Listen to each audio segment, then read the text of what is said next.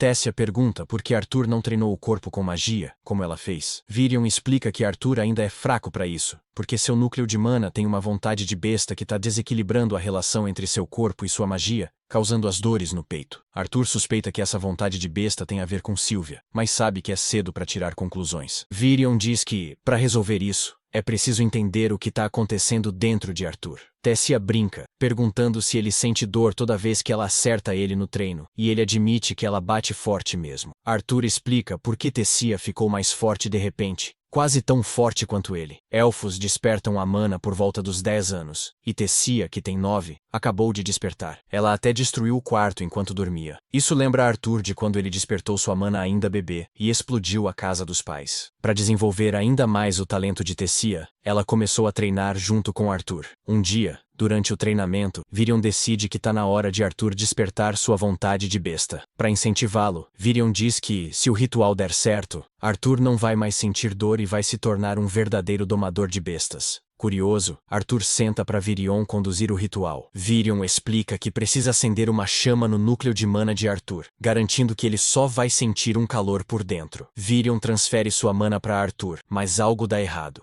Arthur grita de dor e libera toda sua mana, jogando Virion e Tessia para longe. No fim do ritual, Arthur desmaia. Assim que entende o que rolou, Virion leva Arthur pro castelo e fica ao lado dele até ele acordar. Quando Arthur tá bem, Virion pergunta se ele sabe o que é a vontade de besta dentro dele. Arthur responde vagamente que é a vontade de um dragão. Virion já suspeitava disso. Como dragões são criaturas lendárias, ele faz Arthur prometer que nunca vai contar pra ninguém, porque pessoas mal intencionadas podem tentar roubar essa vontade, causando conflitos perigosos. Agora que a vontade de besta de Arthur foi despertada, Virion diz que ele pode voltar para casa em 4 meses, o que surpreende Arthur, que achava que teria que ficar mais 2 anos. Virion explica que vai rolar um intercâmbio cultural entre os 3 reinos em 4 meses, e um portal para Zestier, onde os pais de Arthur vivem, vai ser aberto. Arthur fica emocionado ao perceber que, quando viu Virion saindo para uma reunião, ele estava, na verdade, negociando com os outros reinos por causa dele. Virion diz para ele ficar feliz, porque vai reencontrar os pais. Arthur se pergunta como Tessia vai reagir a essa notícia. Virion o tranquiliza, dizendo que Tessia já foi avisada pelos pais.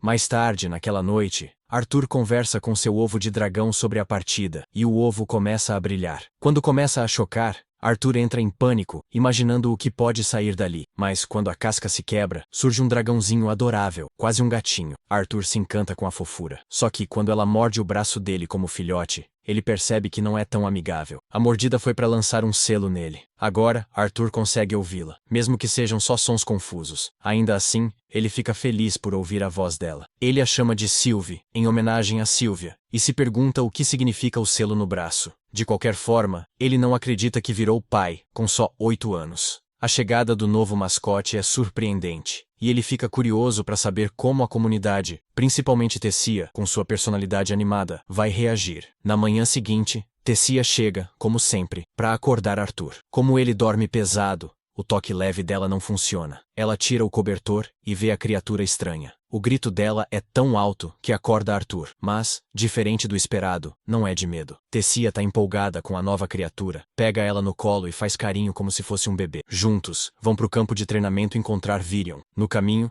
Tessia tenta fazer Sylvie gostar dela, mas a fera só quer o mestre. Quando chegam, Virion não se surpreende. Ele pergunta se a criatura é resultado da assimilação da vontade da besta, e Arthur confirma. Olhando para Sylvie, Arthur pensa no quanto ela pode ser rejeitada pela sociedade. Sem ele dizer nada, Virion percebe a preocupação e tranquiliza, dizendo que não tem problema. Ninguém vai acreditar que é um dragão de verdade, então podem dizer que é uma besta mágica especial. O treino do dia começa, e Virion explica que, agora que Arthur despertou sua mana bestial, precisa treiná-la também. E qual a melhor forma senão um duelo físico? Virion se transforma na sua besta espiritual, uma pantera sombria. A criatura é assustadora, com som, energia e uma luz sombria que intimida as crianças. Para piorar, Virion manda Arthur enfrentá-la. Arthur mal consegue vê-la e desiste rápido, admitindo a derrota. Virion volta à forma de elfo e explica que a Pantera Sombria usa som e luz de forma furtiva, ficando quase invisível, mas consome muita energia. Depois de bulizar Arthur, Virion pega um bastão para treinar como pessoas normais. Dias passam, depois semanas, talvez meses. Arthur treina sua vontade bestial e sua mana, ficando mais forte até conseguir enfrentar a Pantera Sombria. Com a abertura do portal se aproximando, Tessia começa a sentir o peso da partida de Arthur. A cidade faz uma festa antes do intercâmbio, mas Tessia não curte, porque seu amigo vai embora. Arthur tenta fazer ela ao menos sorrir. Num outro dia, enquanto anda pela cidade,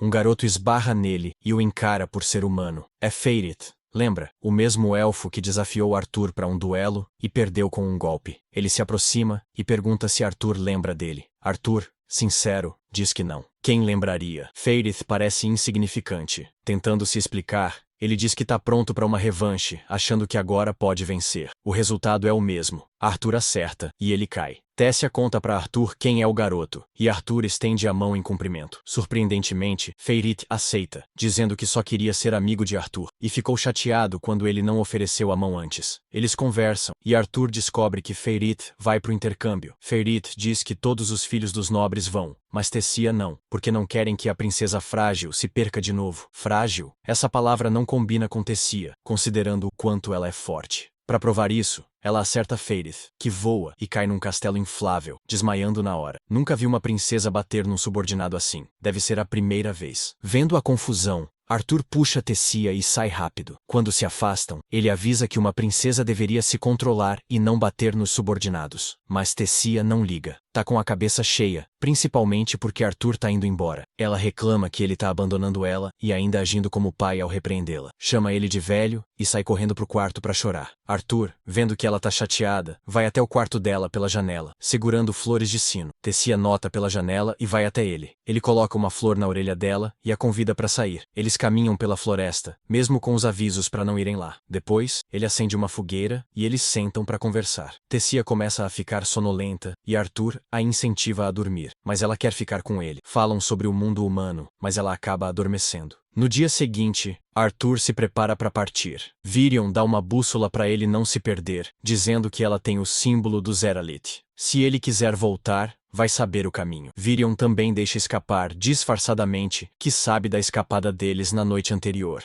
Antes de ir, Arthur pergunta por Tessia, mas acha que ela tá triste demais para se despedir. Quando tá na frente do portal com as outras crianças, Tessia grita o nome dele e corre até ele, até tropeçando no caminho. Ela o abraça, pedindo para ele não pular refeições quando voltar para casa. Ele a abraça de volta, dizendo que vai sentir saudade. Com lágrimas, ela diz que também vai. O portal se abre numa despedida emocionante. Após uma longa viagem, Arthur chega ao reino humano. Ao pousar em Zestier, ele tá feliz por rever os pais. Caminha até a casa, se prepara e bate na porta. Uma garotinha abre a porta. Ele olha para a doce menina, sabendo que é sua irmã. Seus pais correm até a porta, chamando a menina de Eleanor. Quando chegam, ficam tão chocados que não reagem. Arthur sorri e diz que voltou. Então, se você curtiu o vídeo e quer a continuação, já deixa aquele like para fortalecer, se inscreve no canal, e se ficou até aqui, comenta aí o nome do seu anime favorito para eu dar uma olhada. É isso, e até o próximo resumo do Tio Wasabi.